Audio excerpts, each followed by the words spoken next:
Savez-vous qu'il existe une pathologie qui touche jusqu'à 8 nouveau-nés sur 1000 naissances dans les pays développés et qui est responsable de 15% de décès et 25% de bébés ayant survécu développent des anomalies dans leur système nerveux? Eh bien, cette pathologie est appelée l'accident d'hypoxie ischémie. Qu'est-ce que c'est? Lors de la naissance, il arrive que le bébé ne respire pas assez.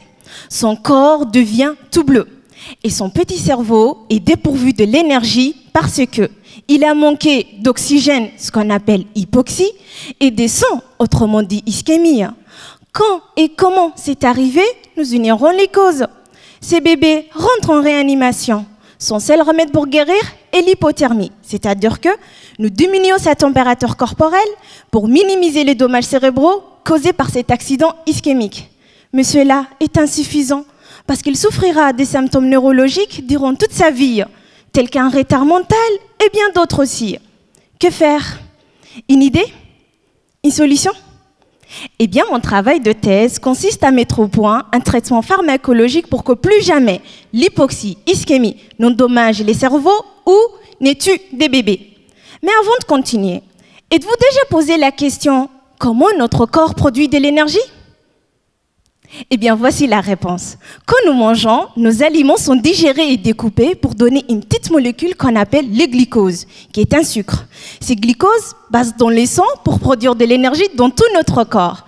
Mais tout dépend de l'oxygène que nous respirons. Si notre corps respire suffisamment d'oxygène, il dégrade les glucoses très rapidement pour produire directement du pyruvate, qui est une substance énergétique. Ce pyruvate est consommé par nos organes et notamment les cerveaux pour fournir de l'énergie.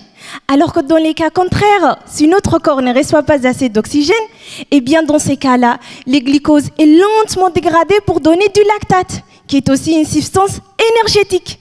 Ce lactate va se transformer en pyruvate pour produire de l'énergie. Sachant que dans les cas de l'accident d'hypoxie ischémie, on se retrouve avec trop peu d'oxygène. Le bébé n'a pas assez d'énergie pour se défendre et il est déjà en réanimation en condition d'hypothermie. À ces moments-là, du lactate sera injecté dans son sang. Ce lactate va se transformer en pyruvate pour produire de l'énergie et bien se défendre contre cet accident ischémique. Mon objectif est de valider l'efficacité de ce traitement chez un petit animal qui est un raton, puis chez un gros animal qui est un porcelet, ce que vous voyez sur l'écran, avant d'envisager son utilisation chez les nouveau-nés humains. Le chemin emprunté est lent, mais la fin sera plus belle. Merci.